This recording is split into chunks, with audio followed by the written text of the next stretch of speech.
Hola, buenas noches a todos. Estamos en su programa Pregúntele a su médico, que se transmite a través de Romina La Expresión, en el 95.3 de FM y en redes sociales a través de Mina Médica.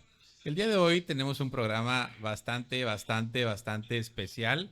Vamos a hablar acerca de una investigación que realizó la Universidad de Bristol en colaboración con la Universidad Veracruzana hace un año más o menos. Presentamos por ahí hace como 10 meses eh, el, el preliminar de la investigación. Una investigación muy bonita, una investigación sobre eh, el estrés en personas que tienen enfermedades metabólicas como diabetes, como hipertensión, como obesidad, ¿sí? Y la relación que esto tiene con el estrés. ¿Qué factor tiene el estrés en estas enfermedades, en el control o descontrol? Y lo interesante de este tema es que se realizó en nuestra ciudad, en Minatitlán, ¿sí? Y en zonas pues suburbanas con cierto grado de marginación que no esperamos normalmente encontrar pues en la cabecera municipal, pero pues esa es nuestra triste realidad. Y para eso está con nosotros la licenciada Lucía Contreras, que fue pieza fundamental en la investigación, que nos va a compartir los resultados y sobre todo todo, lo, todo el entorno que se encontró alrededor de estas poblaciones pues marginadas en nuestra localidad. Hola, buenas noches, bienvenida. Hola, muy buenas noches a todos y muchas gracias al panel por recibirme un año después con este tema. Precisamente hace un año vine a un día de ser mamá. Vine a grabar este programa y hoy ya está mi hijo casi por cumplir un año. Entonces cumple un año con la investigación que hicimos y exactamente, la Universidad de Bristol se acercó a través de una estudiante de doctorado a hacer pues esta investigación que buscaba comprobar que el estrés por no generar recursos económicos eh, tiene relación o guarda una relación muy cercana con las enfermedades crónico-degenerativas. En este caso, pues la obesidad. Ese era como que lo que quería comprobarse en ese momento hace un año. Pero ya a un año de revisar todos los datos y ver la información de las 240 mujeres que entrevistamos para este fin, pues nos dimos cuenta que hay muchos factores que nos permiten indagar en un nuevo concepto que es el de las sindemias, que lo estuvimos platicando ayer con algunos de ustedes y pues ese término yo creo que es muy útil para definir muchas cuestiones hoy día no solo en la salud, sino en la sociedad. Bueno, antes de continuar y que nos ayudes a definir qué es la sindemia, pues con nosotros en nuestro panel, como siempre, está con nosotros la licenciada Micaela Rosario Huerta. Buenas noches. Bienvenida. Hola, buenas noches y buenos días, porque si no luego nos dicen que hay que saludar al público de los sábados, ¿verdad? Buenos días también para ellos. No, de verdad que un saludote a todas las personas que nos ven los sábados. Muy agradecidos de que nos escuchen. De verdad que es muy bonito cuando nos vamos por la calle y nos dicen, los escuché, los escucho los sábados mientras hago mi trabajo, mientras hago mi rutina, los estamos escuchando. Muchas gracias por escucharnos, por sintonizarnos a lo largo ya de estos 40 años. Bueno, el doctor Arnulfo, no tengo ni 40 de edad todavía. Está con nosotros también nuestro buen amigo, el doctor Alejandro Martínez Vivas. Él es ginecobstetra, perinatólogo, pero además experto en desarrollo humano. Muy buenas noches y buenos días los sábados. Un placer estar con ustedes. Por supuesto, el anfitrión del programa, el que sí tiene más de 40 años con el programa, no se le nota, pero sí lo tiene, nuestro buen amigo y anfitrión del programa, el doctor Sergio Arnulfo Ávila Toledo. ¿Qué tal? Muy buenos días y buenas noches ahorita a los que están en redes sociales.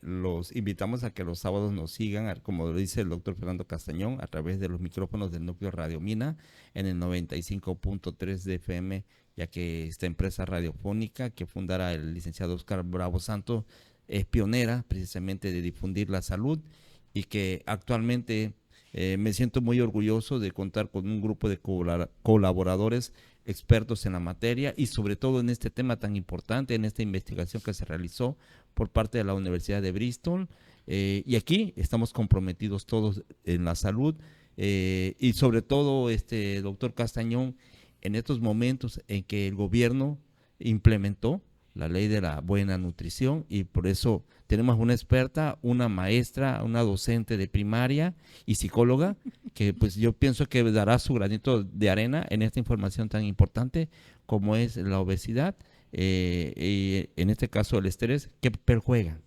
Y esperemos que no le cambien a la frecuencia del 95.3, y a los que nos siguen en redes sociales, gracias por compartir estos temas tan importantes. No, y un saludote a todos los estados que nos escuchan: Tabasco, Claro que sí. Oaxaca, Chiapas. Muchas gracias por A sintonizar. la licenciada María Luisa Bravo Ortiz, hasta la Ciudad de México. Un saludo a nuestra directora general. Bueno, ahora sí, ¿nos puedes definir qué es la sindemia y por qué es relevante el término? Sí, claro. Ah, sí, me tocaron los dos micrófonos.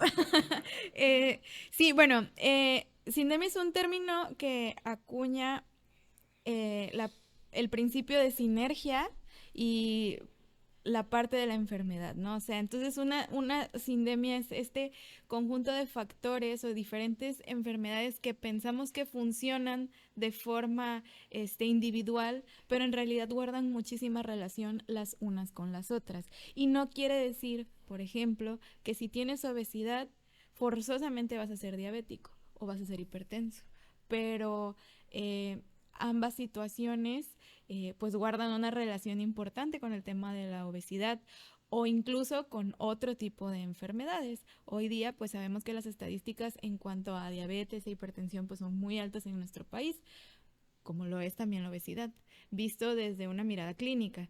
Pero pues no. ¿Por qué le dices al doctor cuando hablas de obesidad? ¿Por qué te refieres al doctor Alejandro? No. Eso sí, ella.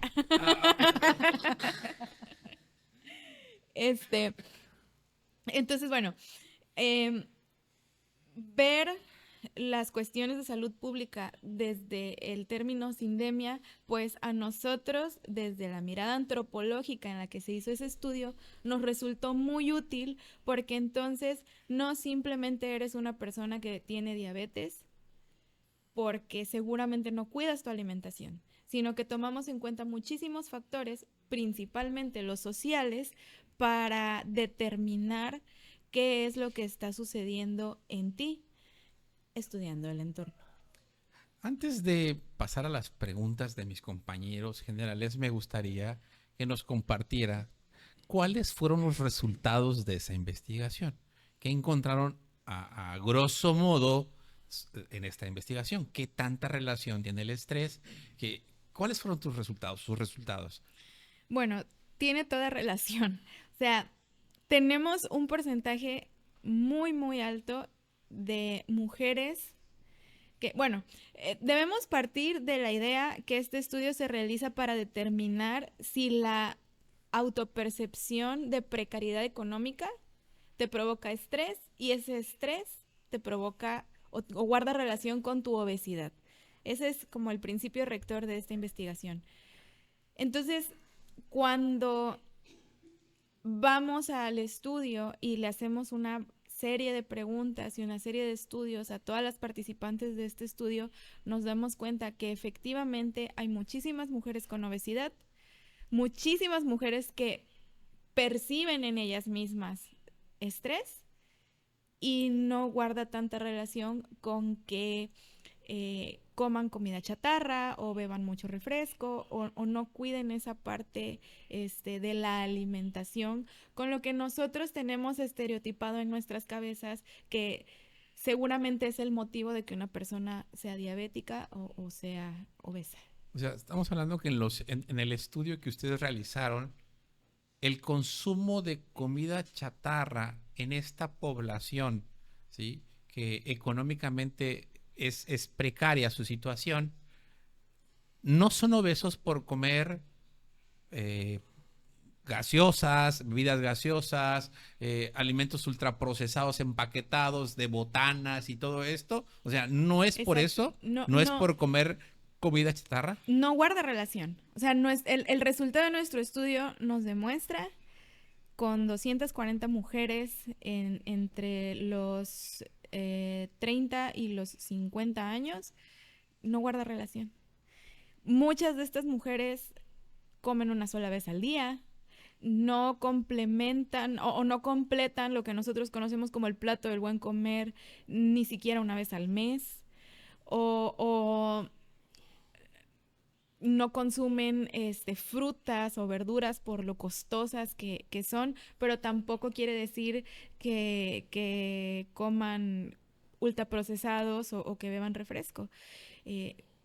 Hay todavía que profundizar más en las características particulares de cada uno de ellos, pero de forma general no es el ultraprocesado o la comida chatarra lo que está detonando obesidad en nuestra población femenina.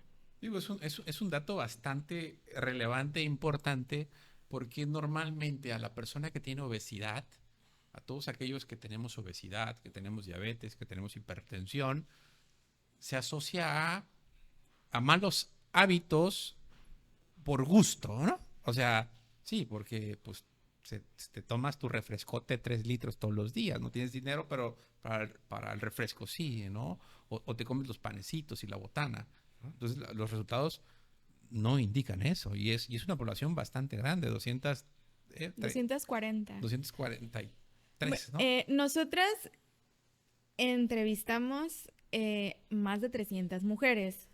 Para el muestreo, en las características similares de todas, fueron 243 o 46, 246.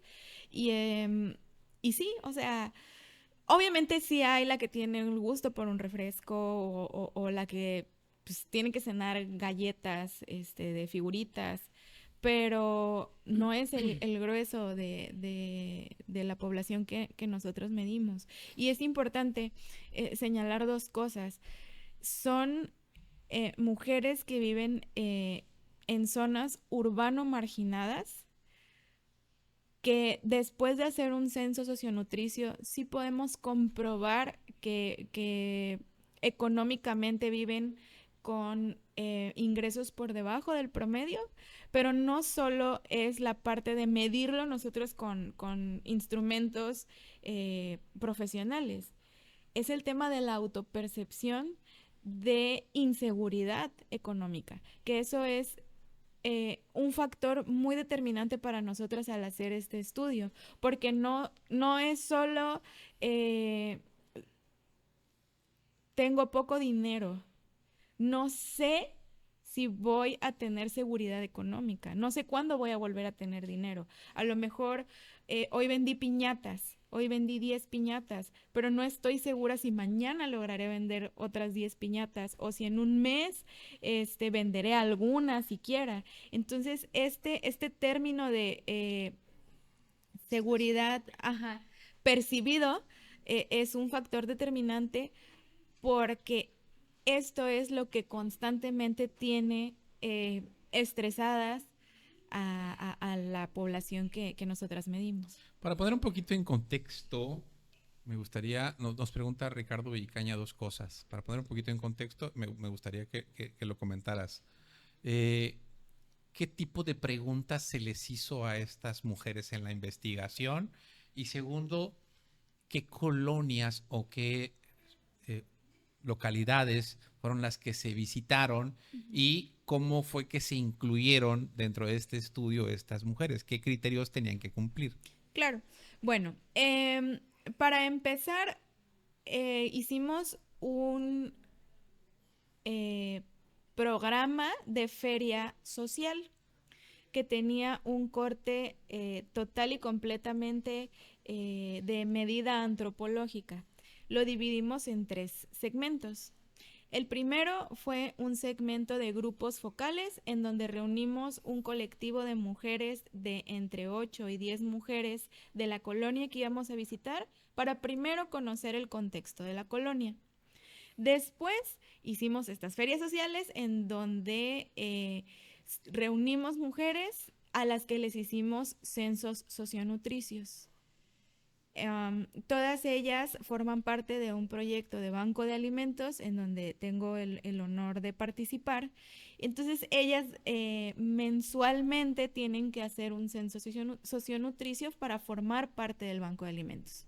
En ese espacio les preguntamos si querían participar de un estudio de la Universidad de Bristol, y las que dijeron que sí, nos permitieron hacerle una serie de preguntas de percepción, autopercepción de seguridad económica, que bueno, es una batería de cuestionario con diferentes preguntas, y después pues se le tomaron medidas antropomórficas. Gracias. Les tomamos peso, talla y presión, y pues hicimos algunas preguntas acerca de su historial médico, como ¿tienes diabetes? ¿Tienes hipertensión? ¿Te han diagnosticado obesidad alguna vez? ¿Has ido al psicólogo alguna vez? De ese corte. Y una vez que tuvimos nuestro muestreo general, hicimos entrevistas individuales a 2 mujeres de cada colonia que visitamos, ya para hacer preguntas un poquito más específicas del día a día y de la dinámica de alimento que tienen en sus hogares cada una de ellas. ¿Qué colonias? Visitamos el Playón Sur, todo fue en zona urbana. Visitamos el Playón Sur, Cerro Alto, visitamos San Pedro Mártir, la Insurgentes Norte y el Mangal, la Cuauhtémoc y la Buenavista Sur. No, el Hawái no. Y la Insurgente Sur. Esas fueron las colonias que visitamos. Digamos que se les preguntó sobre sus hábitos alimenticios. Sus hábitos, ¿no? alimenticios diarios, ¿no? Sí. O sea, qué comes en la semana, cuántos miembros hay en la familia, qué tipo de alimentos, si creen que es suficiente, cuánto ganan. Exacto. Si eso creen que es suficiente para sostener la familia, si tienen enfermedades, si dependen más miembros de esa pequeña casa, aunque solo vivan 2, si come más gente, mascotas, todo lo que genere un gasto económico y algo de gasto de comida, me imagino, ¿no? Claro, la parte del censo de banco de alimentos nos tiene que indicar que la persona sí necesita recibir un apoyo alimenticio, que es la parte como institucional a la que su servidora se dedica, ¿no? O sea, es comprobar, si tú estás yendo a buscar alimentos a un banco de alimentos, es porque tú ya percibes que tienes una necesidad económica y quieres solventarla a través de un banco de alimentos. Pero ya llegando al banco de alimentos, yo tengo que comprobar que de las 300, 400 personas que vengan a hacer ese censo, tú seas quien más lo necesita, porque al final pues no tenemos la capacidad de cubrir todas las necesidades. Entonces sí, pues son preguntas con ese corte. ¿Cuántas personas dependen de ti? ¿De cuántos son tus ingresos? ¿Tienes seguro médico? ¿Qué tan seguido es tu ingreso? Para ser determinantes de que te encuentras en una situación de vulnerabilidad económica. Pero la segunda parte, la parte que le compete a este estudio y a Bristol, es cómo percibes tú tu vida alrededor de la economía y de la seguridad que tienes para el alimento. O sea, de tu seguridad económica, pero también de tu seguridad alimenticia. Porque, por ejemplo, muchas de las mujeres a las que nosotros entrevistamos, a lo mejor sí tienen un ingreso fijo, pero tienen que gastar muchísimo en medicamentos, en consulta médica y en servicios de corte médico, porque tienen algún familiar enfermo en casa, porque ellas tienen alguna enfermedad, y entonces, aunque están seguras que van a percibir un ingreso, no están seguras si van a percibir alimento. En esta investigación, el promedio salarial mensual fue de 5,000 pesos. La realidad es que es alto, ¿no? Porque a nivel general el salario oscila en 3,500 pesos mensuales en el estado de Veracruz, según cifras oficiales, ¿no? Entonces, ayer platicábamos justo que normalmente tratamos de irresponsables a los médicos que van, a los pacientes que van a consulta médica por una diabetes, por una obesidad, por una hipertensión. Yo le hago una receta y le doy una receta por un medicamento. Hay medicamentos actualmente para controlar diabetes que son de muy alta calidad, que valen 1,700 pesos la cajita, ¿no? Que te dura un mes. Pero si gano 3,000 pesos, pues ya me eché más de la mitad de mi salario. Entonces, obviamente, ese paciente no va a gastar 1,700 pesos en una cajita. Y la receta y lo que ahorró para venir a consulta, pues ya es dinero perdido, porque ya sabe lo que tiene, ya sabe lo que tiene que comprar, pero pues no lo puede comprar, ¿no? Entonces, pues no es una persona irresponsable que no controla sus niveles de azúcar, no porque no quiere, sino porque no puede. Claro. Y lo lamentable de esto es que en la investigación había personas que tienen seguridad social, es decir, que son derechohabientes a Pemex, que son derechohabientes al ISSSTE, que son derechohabientes al Seguro Social, pero no hay medicinas. Y entonces tienen que comprarlas. Entonces no gasto en mi medicina, sí gasto en mi pasaje para que el médico me diga que no hay medicinas y pues que yo las compre, ¿no? Entonces, pues es un panorama bastante complicado y un caldo de cultivo, pues, para enfermedades emocionales y ni se diga para todo lo que desencadena esto. Sí, de hecho, en la charla que tuvimos con ellas en el grupo focal, esta última pregunta que les hicieron, ¿nos la puedes repetir, por favor? ¿Cuál? La última que tiene relación con el estrés. Esta es la pregunta que dijiste. Nosotros le preguntamos a ellas si sabían qué era el estrés.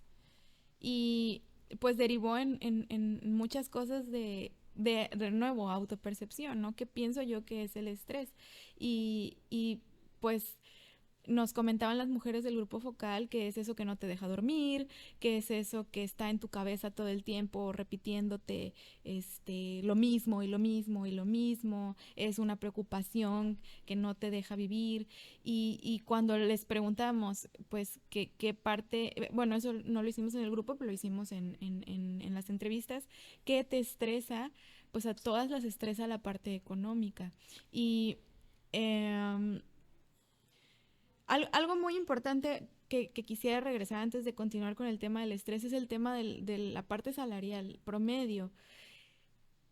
Nosotros sumamos todas las entrevistadas, se hace ahí una formulilla y se saca el promedio, pero no preguntamos en esa parte de ingreso promedio cuántas personas mantienes con ese salario, que eso es importante, porque en este estudio muchas de las mujeres que nosotras entrevistamos tienen algún familiar o ellas mismas perciben alguna beca de gobierno y eso hace que el ingreso se vea más bonito y más redondito, pero tienen un esposo enfermo y tienen a 4 hijos con los nietos y los hijos se fueron a otro país a trabajar y les dejaron a todos los nietos y entonces ese salario promedio de 5,000 pesos pues mantiene a 8, 9, 10 personas. Entonces, aunque sí es un ingreso que se puede ver a lo mejor un poco más grande de lo que sabemos que es en realidad, no determina a la cantidad de personas que viven de ese ingreso. Y regresando al tema del estrés, dime. Sí, y ahí es donde radica la preocupación de las mujeres entrevistadas, lo que estuvimos viendo ayer, esta inseguridad económica de la que tú hablabas, por eso lo preguntaba para que lo pusiéramos nuevamente en contexto, porque no es que no sepan que están estresadas, saben perfectamente qué es lo que les está preocupando, qué es ese pensamiento rumiante que tienen y lo conocen. El grupo con el que estuvimos trabajando ayer son mujeres que incluso han ido algunas veces a terapia porque han buscado las formas de sentirse mejor. Se han ocupado, no nada más preocupado, ocupado de mejorar su salud física y emocional. Sin embargo, no tienen los resultados que ellas esperan tener, porque finalmente la preocupación no se quita. O sea, ¿por qué no se quita? Porque no tienen la seguridad económica que ellas quisieran tener. ¿Por qué no tienen esa seguridad? Porque independientemente de la beca que el gobierno les dé o de las pocas que tienen el salario fijo, la gran mayoría no tiene un salario fijo y el dinero no les alcanza. Entonces, sí, era curioso porque ayer que estaban dando los resultados, a través de las transcripciones se fueron dando cuenta que era muy recurrente la preocupación por el dinero y la preocupación por el dinero y la preocupación por el dinero en las respuestas que fueron registrando.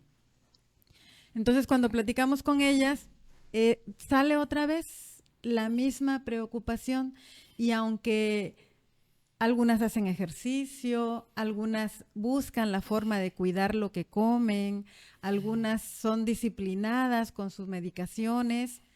Y saben qué comer. Y saben, sí están claras, sus niveles no bajan. Su peso, una señora hablaba de su peso, independientemente de lo que yo esté haciendo, yo sigo teniendo el peso. Y a veces bajo de medidas y luego otra vez ya no, y estoy en este estire y en este encoge. Entonces, incluso hay mujeres, o una mujer que dice, yo estoy acostumbrada a meditar, pero me doy cuenta que no me siento. Hicimos un ejercicio con ellas y se dan cuenta que no se sienten, no están viviendo en un presente, están viviendo mucho en el futuro, en el que no sé qué va a pasar y estoy preocupada con lo que vaya a pasar. Fíjate que hay un punto muy, muy interesante aquí en base al estilo de vida de la gran mayoría de nuestra población. O sea, esta incertidumbre, este ingreso muy precario, ¿sí? Esta responsabilidad de generar mínimo un alimento al día para sus hijos, porque me quedó claro ayer también en el estudio que había mujeres que conseguían el alimento para ellas, para sus hijos, y ellas se quedaban sin comer incluso. Todo este tipo de trastornos que genera el estrés, toda la liberación de estas sustancias que estimulan el alerta, y no nada más estimulan el alerta, sino que también generan obviamente tanto anabolia como catabolia dentro de nuestro organismo, pues van a tener un impacto importante en diabetes, en obesidad, en diabetes, en hipertensión obviamente, y de ahí viene la sindemia precisamente, ¿verdad? Cómo un factor puede influir en tantas afecciones. Fíjate que hay algo que yo sí quisiera mencionar y reconozco ahorita, y reconozco porque he sido quizás un partícipe y un observador de la entereza que tiene la mujer, de la fortaleza que tiene la mujer, de la responsabilidad que tiene la mujer, del compromiso que tiene la mujer para con ello y para con sus hijos, o para con lo que le corresponde sostener, ¿sí? El hombre, pues, ok, me dedico nada más a generar y a llevar, ¿no?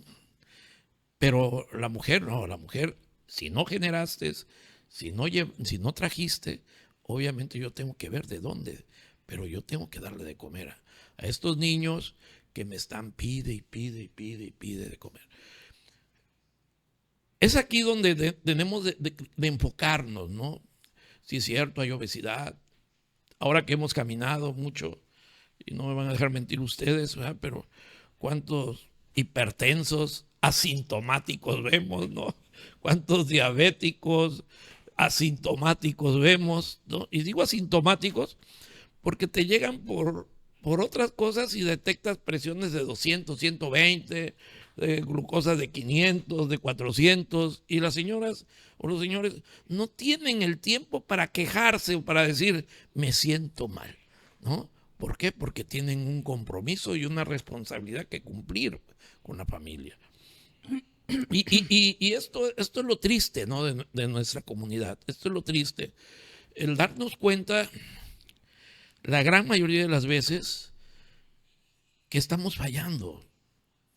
Estamos fallando, y digo yo, como sociedad, como gobierno, como esta estructura, al menos yo como médico también, con esta estructura que a mí me corresponde precisamente ver por ellos en ese aspecto. ¿En qué aspecto lo digo? Pues ¿por qué? Porque de una u otra forma tenemos que alzar la voz, porque ellos no saben a dónde dirigirse, no tienen la capacidad quizás de llegar y tocar puertas. Pero la realidad es que día a día que íbamos a la zona rural, que íbamos aquí, encontrábamos carencias, gente que tenía sí, una seguridad social, entre paréntesis, pero que tenía meses sin medicamentos. Y llegábamos con medicamentos, les dejábamos, y no me deja otro para el otro mes. O sea, porque realmente no tenían, dice, si yo compro el medicamento, no tengo para comer. ¿Sí? Le decía, no sabes que eres hipertenso, no sabes que eres diabético. Sí, pero si compro un medicamento, no como, o no comen mis hijos. Esa es la realidad que tenemos. Claro, y ciertamente nuestro cuerpo es fuerte. La gran mayoría de las veces nos va a sostener, y nos va a sostener por mucho tiempo, por muchos años, con una condición de salud. Por eso la importancia de hacernos conscientes de nuestro cuerpo, que es una cosa que estábamos comentando con el grupo focal. Si yo me hago consciente de las necesidades de mi cuerpo, pues muy posiblemente voy a relajarme y voy a permitir que mi sistema inmunológico empiece a trabajar y me vaya ayudando.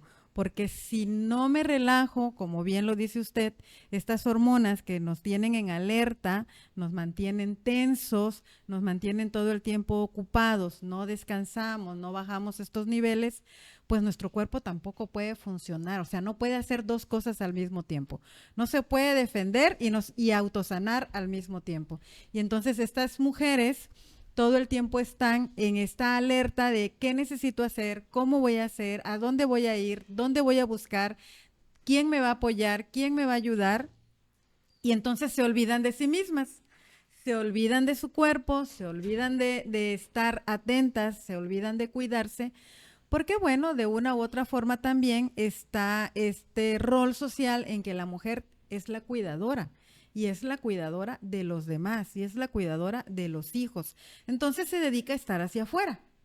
Y aunque ellas intenten, porque el grupo que trabajamos ayer, intentan, y estamos claros que intentar es lo mismo que no hacer nada, pues no logran mantener su mente, su cerebro relajado, obviamente su organismo no se relaja. Entonces son mujeres que están muy cansadas de los hombros, mucho dolor de espalda, mucho dolor de cabeza, migrañas, pero como bien lo dice usted, tienen fuerza y tienen fortalezas, pues siguen adelante día a día, hasta que llega el momento en el que el cuerpo ya no soporta todo lo que trae cargando. Y muchas veces, Rosario, no querer mirar adentro es a propósito. Porque obviamente aun cuando se necesitan para este estudio datos que se puedan medir en números, pues estás haciendo una intervención social, escuchas las historias de las personas, de las 246 mujeres que están ahí, ¿no? O las 300, porque ok, a lo mejor el estudio me está pidiendo un rango de edad, pero no te voy a decir, ay no, abuelita, pase a retirarse por acá porque no me sirve para mi estudio. Pues no, escuchas las historias y muchas veces ese no mirar hacia adentro tiene un motivo, porque hablando rápido del testimonio de una de nuestras entrevistadas, es una mujer joven de 40 años, con un esposo joven de 40 años que necesita realizarse hemodiálisis. Él era el que aportaba en el hogar el ingreso, ella no tuvo estudios y se dedica a cuidarlo ahora que él está en casa, en cama y no se puede mover. Tienen un hijo de 17 años que él tuvo que entrar a trabajar para poder ya no llevar el ingreso a casa, para pagar un seguro médico que contrataron ellos para que puedan realizarse las hemodiálisis al papá, ¿no? Y ella, cuando la entrevistamos y le preguntamos cómo está, pues nos platica que se siente una bolita a la altura de la axila y otra bolita abajo de un seno. ¿Ha sido al médico? No, porque si me dicen que tengo algo malo, no lo vamos a poder pagar. Y aquí la que se encarga de la casa y la que se encarga de mi esposo soy yo. Entonces yo no puedo enfermarme. Y le decíamos, pero es que no te den un diagnóstico no quiere decir que no esté ahí. O sea, la enfermedad no se cura ignorándola.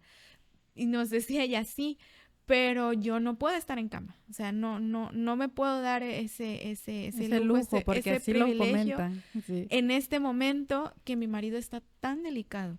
Entonces, tal vez podría yo darme el tiempo de mirar hacia adentro, pero si miro hacia adentro me voy a dar cuenta que también me tengo que prestar atención y no tengo tiempo de prestarme atención porque estoy ocupada atendiendo todo lo demás. Y este mismo caso de este señor, él no puede comer, por ejemplo, frijoles y arroz por la situación de salud en la que se encuentra, pero como sus vecinos saben que está en una situación delicada económicamente hablando, ¿qué les regalan los vecinos? Frijoles y arroz. Y los come. Y entonces cuando va al médico le dicen, oye, pues no estás mejorando, tienes que cuidar tu dieta, tienes que comer más verduras, tienes que hacer un proceso, tienes que hacer ejercicio. Y pues son cosas que para el contexto que ellos tienen, pues realmente resultan irreales. El día de ayer se presentaron los resultados, primero a muchas de las participantes del estudio. Para quien hablamos de la Universidad de Bristol, pero a lo mejor mucha gente no sabe qué es la Universidad de Bristol o dónde está la Universidad de Bristol. La Universidad de Bristol está en Bristol, Inglaterra. Es una de las universidades más prestigiosas que pueden existir. ¿Sí? A nivel mundial. Entonces, esta investigación se llevó a cabo aquí. Después de presentarlo a las mujeres que fueron parte del estudio, se presentó a un grupo de 30 o 40 médicos el día de ayer mismo en la noche, a la Asociación Médica de aquí de Minatitlán, y pues prácticamente la mayoría de estos médicos, que son médicos de primer contacto, médico que tiene contacto justo con estos pacientes, pues la mayoría quedó conmovido porque fue más allá de presentar los resultados estadísticos que son muy importantes, quizás lo que más le puede llegar al médico son justamente estas historias, esta vida real en la que a veces pues cerramos los ojos o pensamos que aquí no pasa, ¿no? Que pasa en otro continente, que pasa en otro país, porque nosotros pues estamos bien, ¿no? Yo veo mi entorno, veo mi micromundo y digo, no, pues estamos bien, o sea, sí está medio amolado mi vecino, pero pues no está tan mal, o sea, pues tiene seguro, ¿no? Está malito, pero tiene seguro. Sí, pero ese seguro no le da absolutamente nada, ¿no? Y era bastante conmovedor ver justamente esas historias donde el cuidador principal, en este caso, pues prácticamente las 250 y tantas mujeres son las responsables de la casa, ¿no? Y que hablaban algunas de ellas que solo alcanzaba a lo mejor para una comida y tenían que ver si era la comida de la mañana, de la tarde, de la noche y ver, por ejemplo, si había un poquito de más, si le daba de más a lo mejor a un niño o comía ella, ¿no? O que había 2 alimentos y pues ella solo comía uno para que alcanzara el segundo alimento, ¿no? Entonces, lo que es la realidad y como bien decías, o sea, nosotros como sociedad llevamos, y lo hemos visto en algunas brigadas que hemos hecho, tú llevas el servicio médico, la gran mayoría lleva el servicio médico y no lleva medicina, ¿no? Entonces, ¿qué te dice el paciente enfermo que vas a ver que le regalaste una consulta a 3 horas de la cabecera municipal. No, pues muchas gracias por la consulta, pero No me sirvió de pues no me sirve de nada porque pues el medicamento no lo voy a poder comprar, ni no voy a poder llegar de entrada porque no tengo para el pasaje y pues el medicamento nada. La enfermedad, pues gracias, ya sabía que ya la tenía, ¿no? Entonces, esta complicidad y complicación que es la salud, pues, ¿no? Porque seguimos pensando que tener un centro de salud, inaugurar miles y miles de hospitales y a cada rato soluciona el problema. No, es falso, de toda falsedad. El problema no se soluciona así porque no estamos llegando a donde tenemos que llegar, ¿no? Esa es la realidad. Precisamente, estimado doctor Castañón, va esta pregunta que nos hace Andrés Arbezulago. Nos dice, ¿cuál es la parte más compleja del trabajo comunitario? ¿A qué te enfrentas cuando vas a una comunidad? A muchas cosas. Creo que el trabajo comunitario es muy complejo porque si lo haces por vocación, no solo lo haces desde una arista. O sea, si vas a dar consulta desde una perspectiva comunitaria, no nada más vas y paracetamol para todos, ¿no? Como bromeamos a veces. O sea, te involucras. Y más que para mí la parte más compleja, el mito más complejo al que yo me enfrento con las personas y con el discurso que escucho siempre, va de la mano con la idea de pensar, es que tal vez yo algún día lo voy a necesitar. A mí esa idea no me gusta, porque no podemos hacer el bien como tratando de comprar un buen karma, pues. O sea, no podemos ir allá afuera a hacer el bien, por decirlo de alguna forma, esperando que algún día tal vez se me regrese, porque entonces no lo estamos haciendo como debe de ser, lo estamos haciendo mocho. Si vamos a hacer trabajo comunitario, tiene que ser porque es lo correcto, porque está bien, porque claro que la gente sabe que tiene que comer, claro que la gente sabe que se tiene que tomar su medicamento, claro que la gente, o sea, las mujeres a la hora que se están bañando y sienten que se les mueve todo, dice, algo está mal, y saben qué es, seguramente es mi presión, o que no comí desde ayer en la tarde, o sea, las cosas se saben. Y es importante que si vamos a hacer trabajo comunitario, lo hagamos porque está bien hacerlo, porque es lo correcto. Y ya, y no solo como porque algún día a mí me puede hacer falta, ¿no? Y en ese mismo sentido, una de las mujeres que entrevistábamos tenía una hija adolescente en situación de postración. Le faltó que su cerebro recibiera oxígeno al nacer. Entonces la niña pues estaba en cama, ya era una adolescente, pero pues tenía atrofia muscular, tenía muchísimos años en cama. Ella no podía trabajar porque cuidaba a la niña, es mamá soltera. Y ella gastaba todo lo que percibía de diferentes maneras, vendía por catálogo, cuidaba enfermos, es enfermera, cuidaba enfermos en las noches mientras la hija dormía. Y su dieta, la dieta de la hija era impecable, o sea, la niña iba al pediatra, el pediatra le decía que tenía que comer, que estaba prohibido, cómo tenía que comer sus alimentos y bueno, o sea, los productos de primer calidad, sin importar el costo, estaban para ella.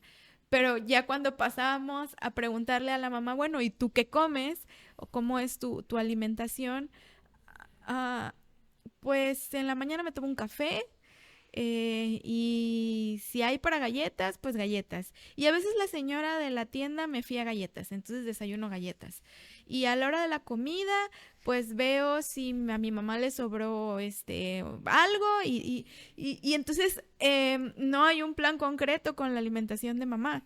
La hija sí, súper cuidada, porque sabe que es algo valioso e importante en la salud y el desarrollo de su hija. Pero de nuevo, regresando a lo que platicamos ayer con Rosario, a la hora de mirar hacia adentro, prefiero no mirar hacia adentro. Sí sé lo que está bien y lo que está mal.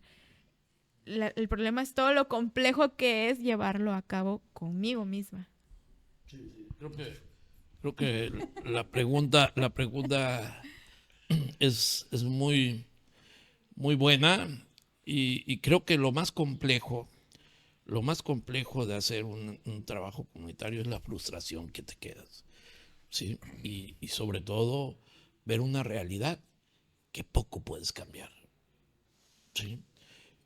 Y es por ello que les decía hace un momento de que culpable me siento también, ¿no? De ver esto en nuestra comunidad, porque ¿qué he hecho yo para ello? ¿Qué he hecho para poder soslayar algo de esto? ¿Sí? Y creo que es el momento en que todos nosotros nos demos cuenta que tanto nos necesitan y qué tanto podemos aportar en esta gran necesidad de nuestra comunidad. Porque realmente el trabajo que hicieron, haz de cuenta que desnuda una gran parte de una realidad que nosotros no hemos querido ver, ¿sí? O al menos nosotros como médicos sí la hemos sentido y la vemos, pero no hemos querido realmente llegar a un punto que podamos revertir un poco esto, ¿no? Y sí se puede, sí se puede. Yo creo que podemos alzar voces, podemos empezar a ver políticas públicas distintas, ¿verdad? Enfocar, empezar a hacer presencia donde las políticas públicas realmente tengan el impacto en nuestra población. Por ejemplo, yo en una de mis sueños y locuras, si tú quieres, el empoderamiento de la mujer, ¿sí? El empoderar a la mujer. Yo creo en la mujer, sé la fortaleza de la mujer y considero que el empoderamiento, el poder otorgarle un salvavidas en medio océano, ¿verdad? Donde ellas puedan recurrir, puedan tener un empleo, puedan ocuparse, emplearse, desarrollarse.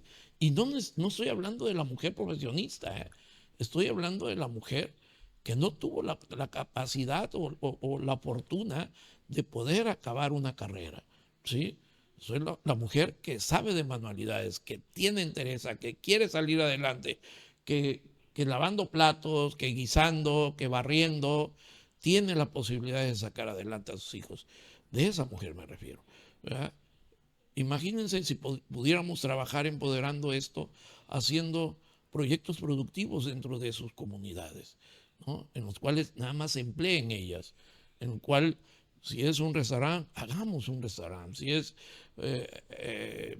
no sé, granjas, qué sé yo, se pueden hacer muchas cosas, maquilas, que ellas empiecen y confío y estoy seguro de que ellas no van a defraudar, van a generar, obviamente, desde una salud emocional, ¿sí? Hablando primero de una salud emocional, sanando muchas heridas en ellas, y precisamente de ahí saldrá la necesidad de un proyecto productivo, que ellas mismas elijan.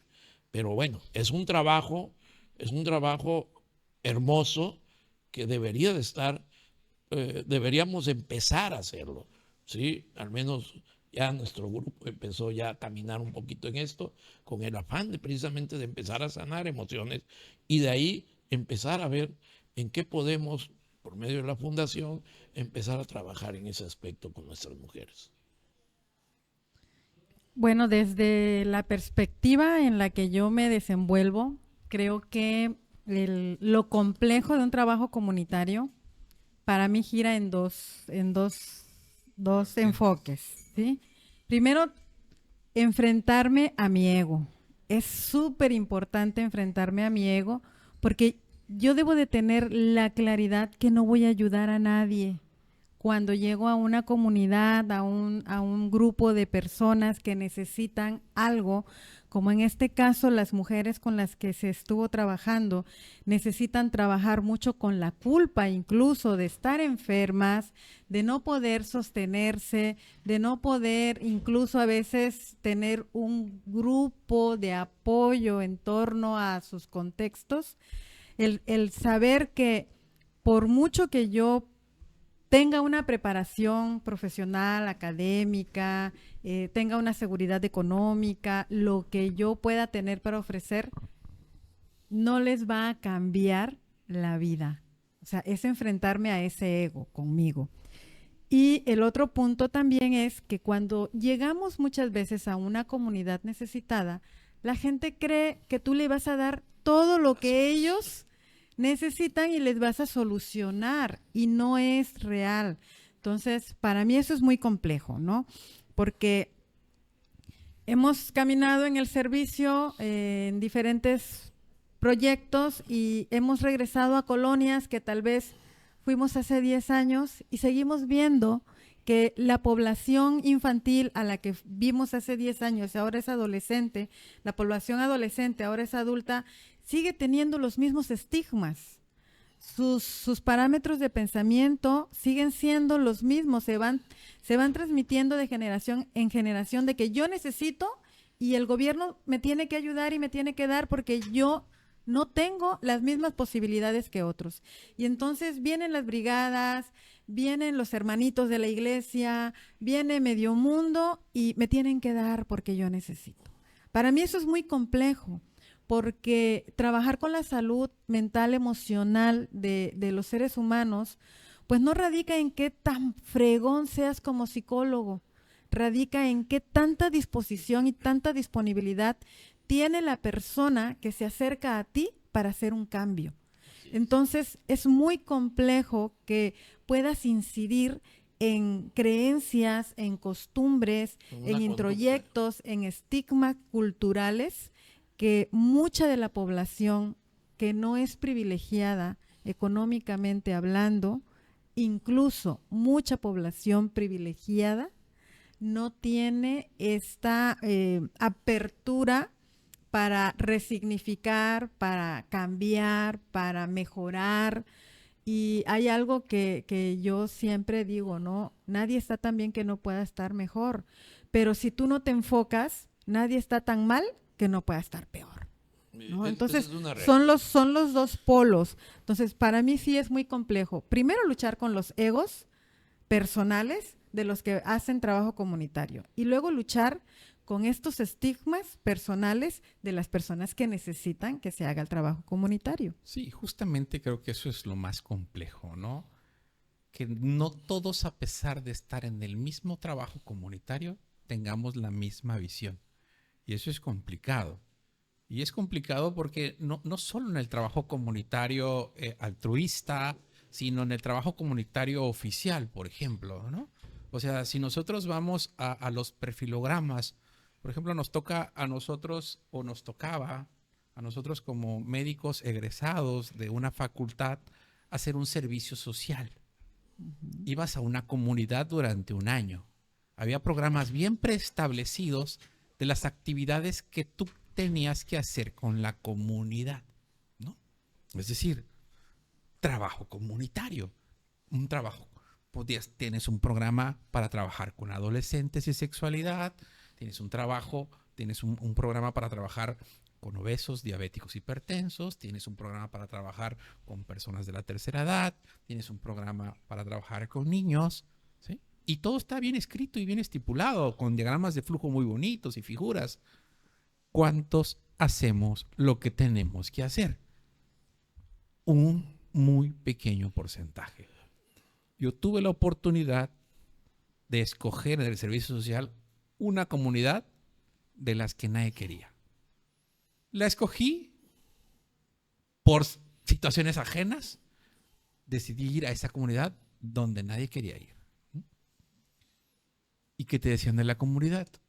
Es súper peligrosa, ten cuidado, no salgas a tales horas, la gente ahí es mala, que esto, que lo otro. Y comunidades que estaban catalogadas como buena. Por ejemplo, llegas y hagas un buen papel, un mal papel, la gente te despide, te celebran, te dan de comer, ¿no? Y en esa comunidad, nada, ¿no? Nada. O sea, era una comunidad mala, ¿no? Que no salgas de noche, ¿no? Llegas, instauras, ves cuáles son, qué es lo que te toca hacer, ves qué puedes hacer, adaptas. Y por ejemplo, yo hice un club de diabéticos, hipertensos y obesos. y hacía ejercicio con todas las señoras todos los días, de lunes a viernes, en determinada hora en el campo. Y no era opcional, era obligatorio, porque en ese tiempo había un programa gubernamental que yo como médico tenía que firmar para que lo recibieran o no lo recibieran, si cumplían o no con lo establecido. Que si eres diabético tienes que ir una vez por mes a consulta, tienes que hacer determinados... O sea, el gobierno te pagaba para que cuidaras tu salud, ¿sí?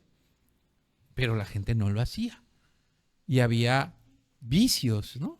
Yo falto y me ponen una multa y la pago, no voy, ¿no? Y muchos vicios. Llego yo y corto, ¿no? ¿No vas? Te quito del programa. Ah, no lo creo. Pues te quito, ¿no? Cuando quité al primero del programa, todo el mundo se alineó. Y obviamente, de mala persona, no fui bajado inicialmente. Conforme empezaron a ver las actividades que empezaron a realizarse, de repente todo el mundo estaba encantado, ¿no? Porque estábamos siguiendo los programas preestablecidos, adaptados quizás a las condiciones locales. ¿Sí? Termino mi servicio social, informo que me voy a ir y la gente amenaza con ir a cerrar la carretera, que porque cómo era posible que después de tantos años había llegado alguien que valía la pena y se tenía que ir. Eso no era posible. Que yo diera la orden a dónde iban a hacer un desastre, ¿no?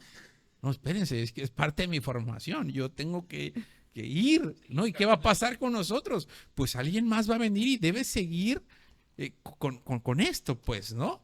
Entonces, es lamentable cuando tú dejas una comunidad trabajada, llega alguien que le vale 2 cacahuates lo trabajado, y la comunidad media educada sobrevive un periodo y medio, 2, y de repente, pues los vicios regresan, ¿no? Así es. Y de repente, como bien dices, regresas años después y sigues viendo la comunidad igual o peor, independientemente del tiempo que ha pasado y de toda la gente que ha pasado, ¿no? Y complemento mucho su idea del hacer las cosas porque está bien, ¿no? O sea, si tú ayudas a una persona débil visual a cruzar la calle, ¿por qué lo estás haciendo? Ah, porque no sé si algún día yo voy a hacer... No, porque está bien, porque necesita la ayuda, porque haces bien tu servicio comunitario, porque es lo correcto así. Y cuando hemos visitado zonas rurales, he visto dos vías de pensamiento, ¿no? Porque está bien ir o porque en el área rural te dan de comer bien rico, ¿no? y entonces, pues sí, no está... Me distraje.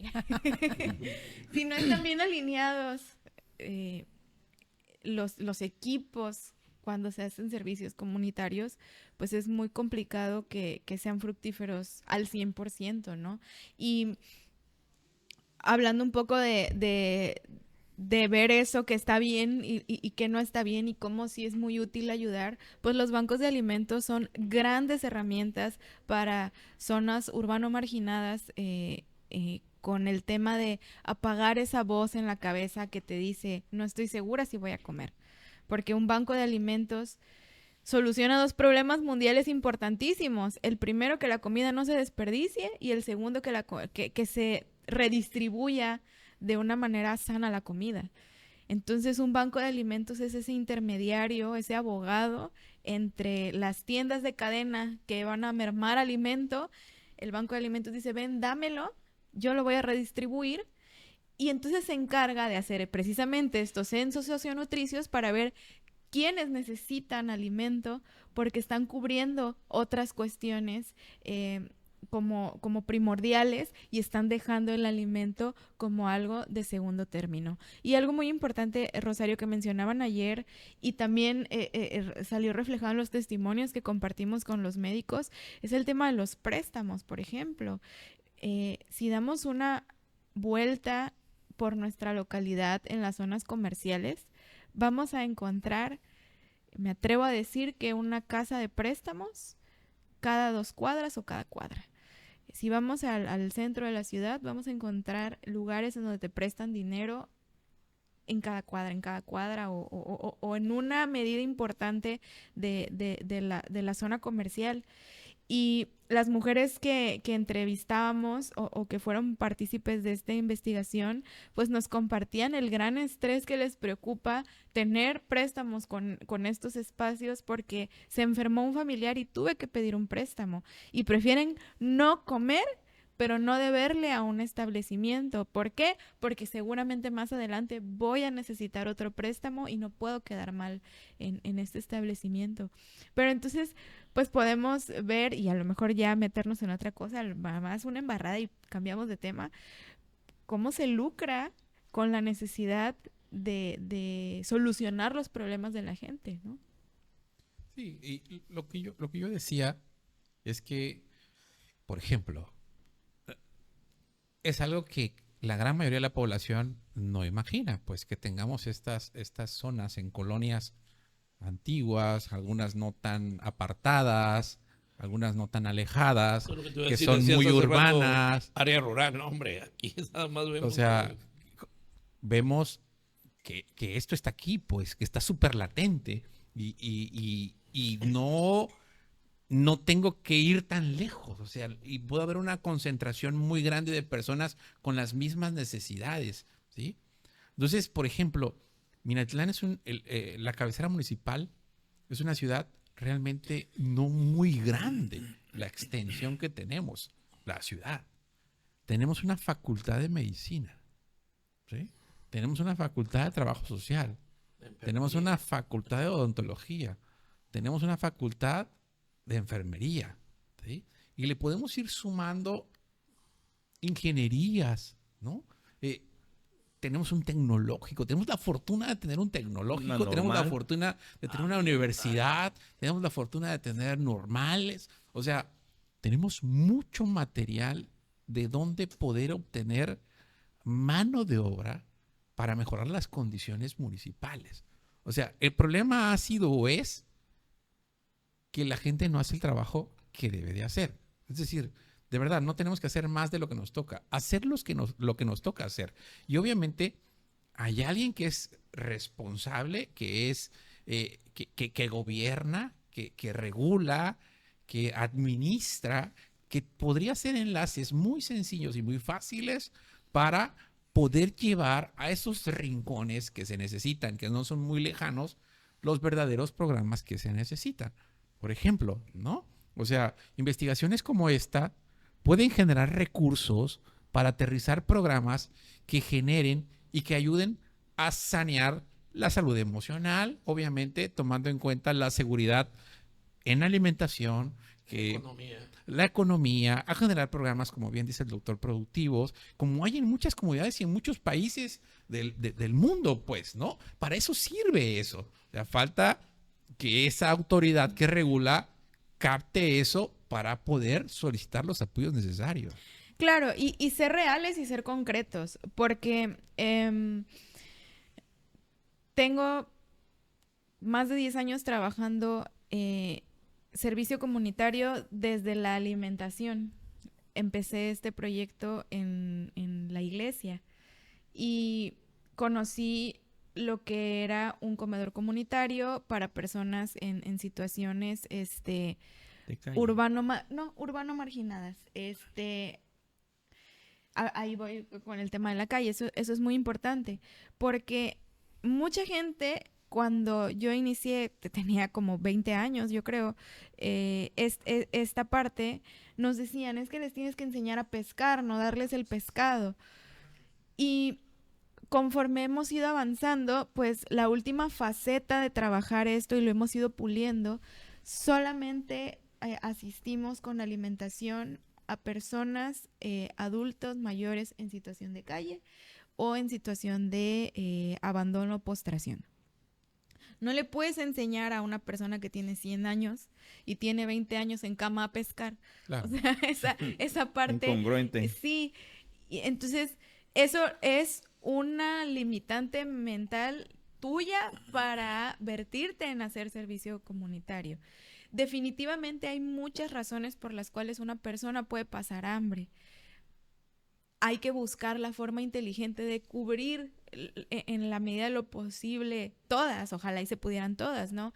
en el espacio que tengo trabajando actualmente, pues bueno, nos encargamos de un sector poblacional pequeño, pero cuando ha sido o hemos tenido la oportunidad de atender una población grande de adultos mayores en situación de abandono, hemos llegado a más de 100 adultos mayores. Son muchos en zona urbana y en una zona urbana que no es tan grande. Y algo a lo que nosotros nos hemos enfrentado, doctor, cuando hemos censado a qué adultos mayores en situación de calle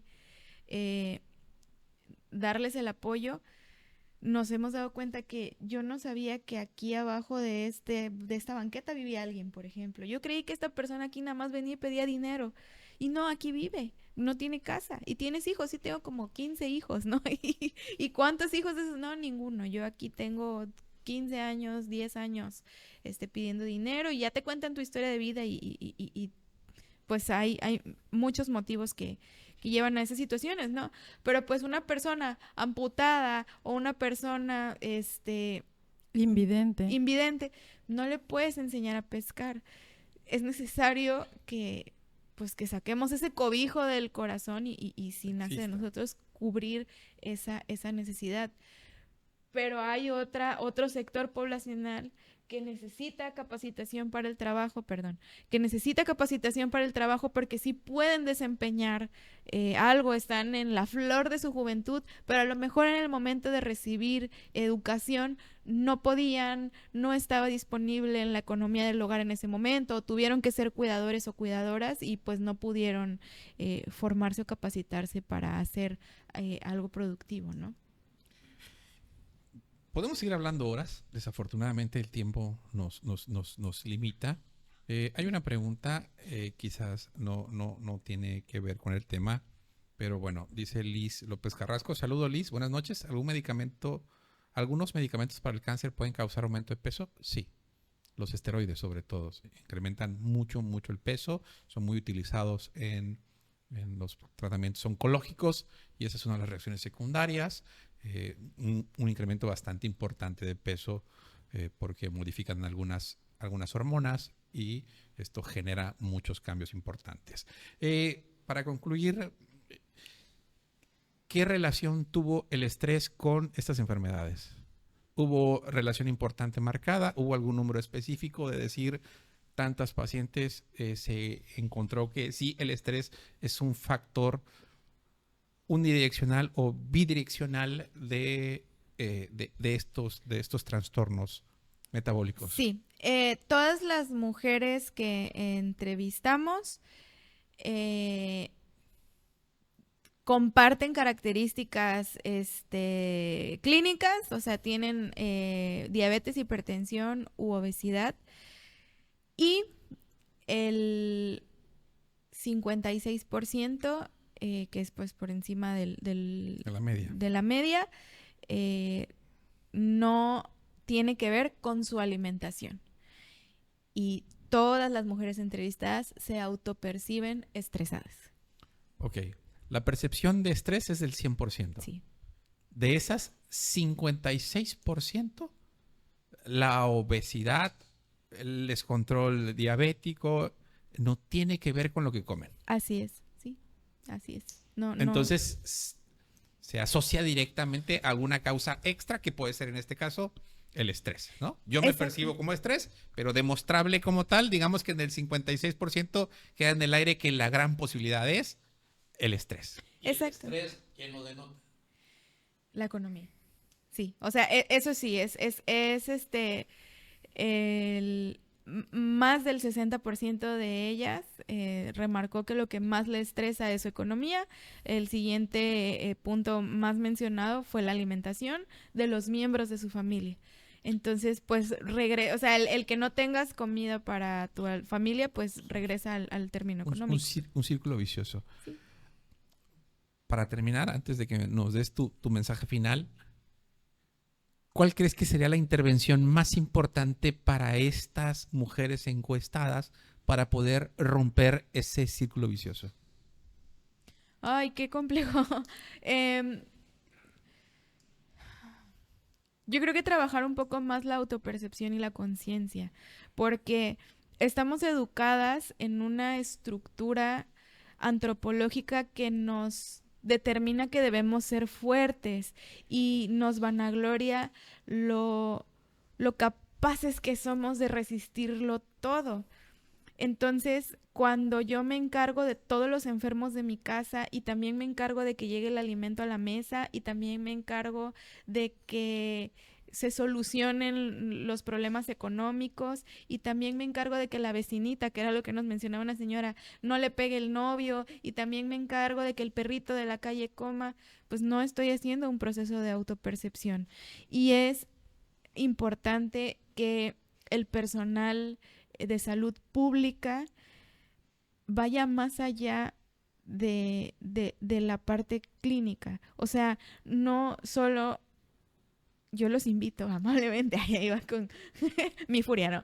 Yo los invito amablemente al personal de salud que no solo busquen curar la enfermedad y que la parte de la medicina vaya más allá de la enfermedad, porque hay muchos determinantes que no contribuyen a que el paciente conserve salud.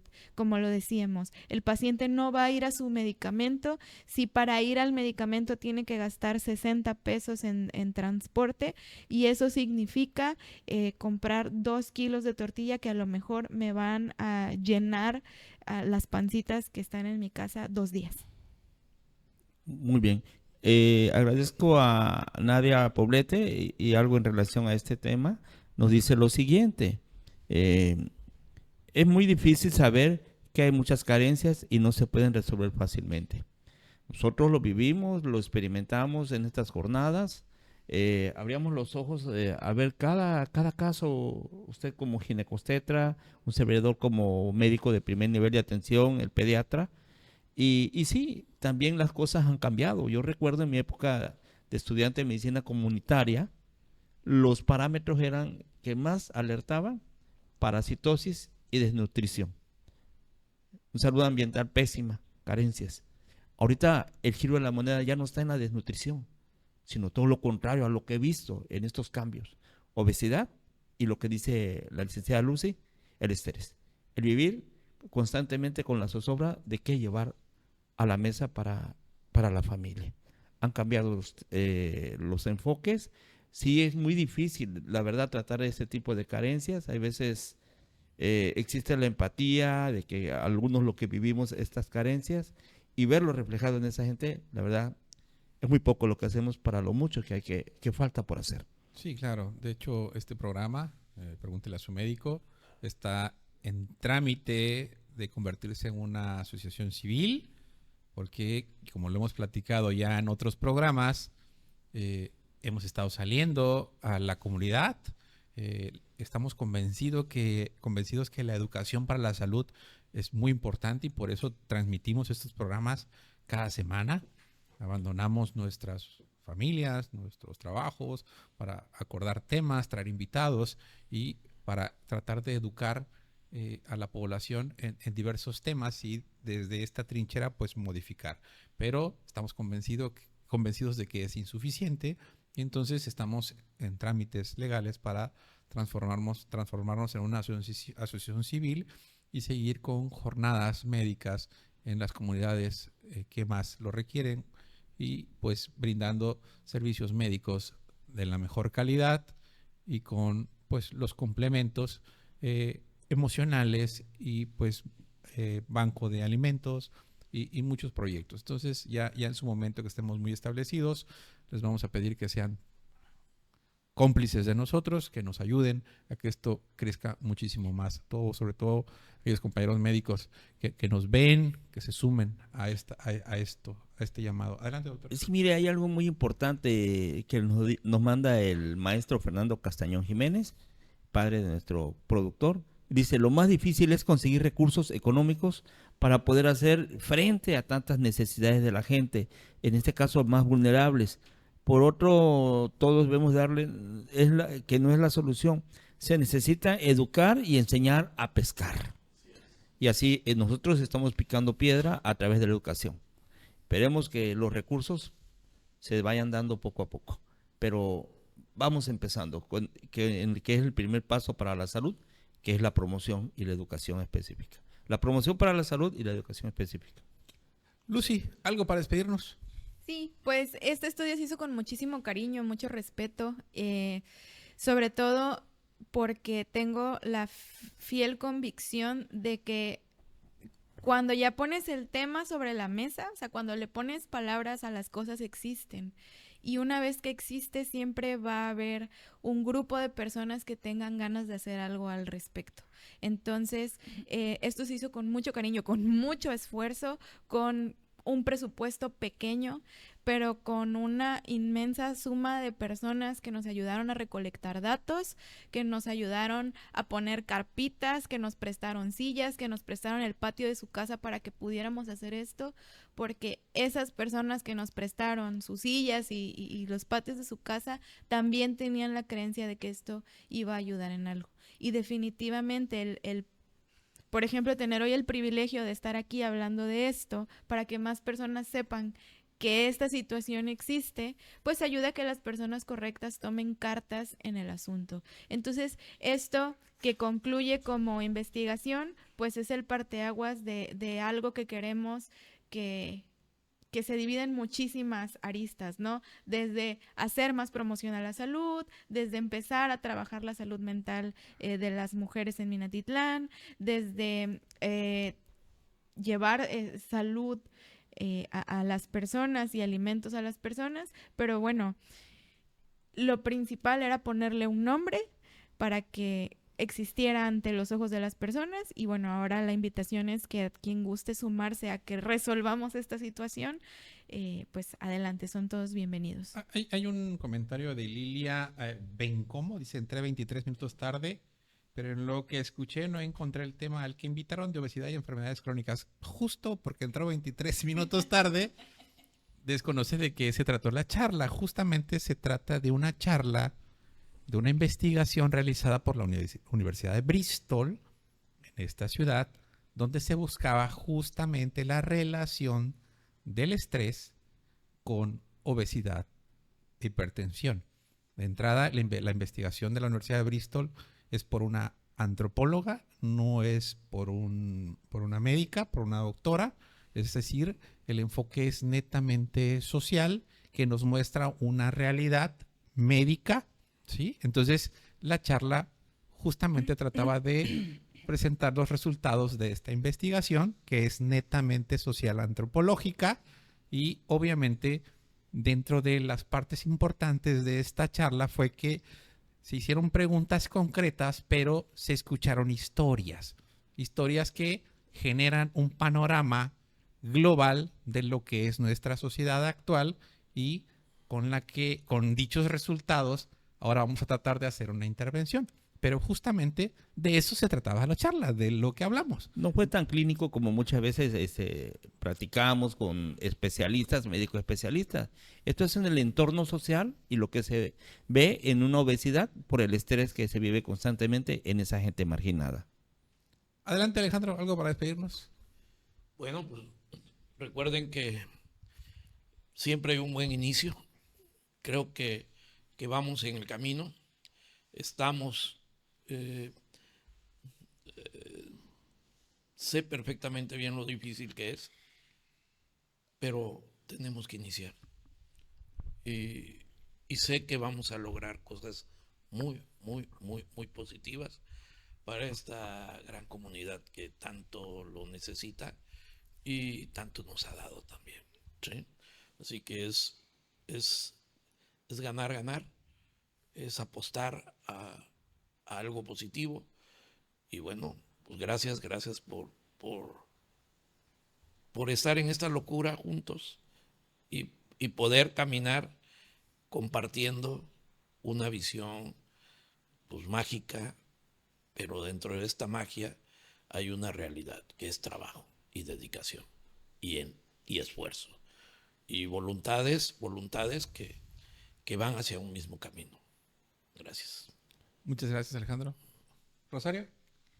Pues increíblemente las mujeres que participaron, muchas de ellas se sentían culpables, como lo digo, y al trabajar con ellas y al mirar que esta este acercamiento a su intimidad y que se sintieron tal vez a veces enjuiciadas algunas, hoy ven que esto que ellas aportan puede dar beneficio a una gran comunidad, y entonces me doy cuenta, así lo comentaban las mujeres, ¿no? Me doy cuenta que el estar como estoy y el ser como soy no es tan grave, no es tan malo, solo necesito cambiar mi paradigma mental, seguir trabajando en mí.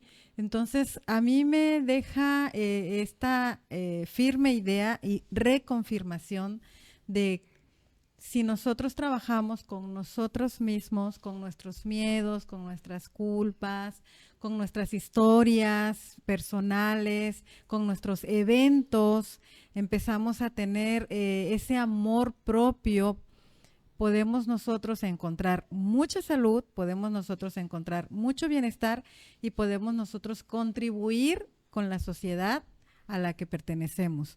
Si nosotros nos apoyamos y hacemos estos grupos de apoyo, también podemos darnos cuenta que no solamente estamos para servirle a los demás, sino que primero tengo que servirme a mí para poder darle algo a los demás.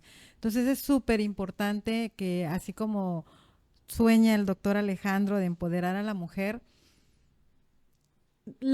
quiera también ser empoderada, la mujer también quiera empoderarse, y para eso necesitamos bastante trabajo. Y otra cosa que considero que necesitamos es que los gobiernos que nosotros tenemos distribuyan sus dineros de manera saludable en la población necesaria.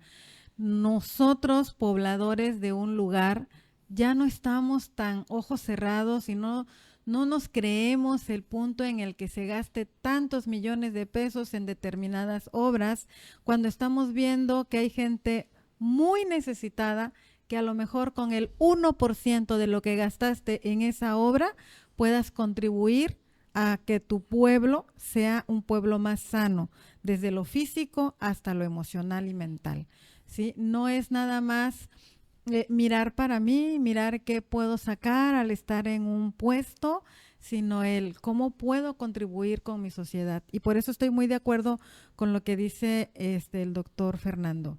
Si cada quien hiciera la parte que le corresponde, tendríamos un país, una comunidad, una sociedad, un hogar más sano, más enriquecido, con menos delincuencia, con menos enfermedad. Entonces, pues una invitación a que nos compartamos desde una responsabilidad primero con nosotros hacia una responsabilidad del lugar en el que nos encontramos. Muchas gracias. Y muchísimas gracias a todos ustedes que nos están viendo y a todos los que nos van a escuchar. Agradecemos mucho que compartan este programa.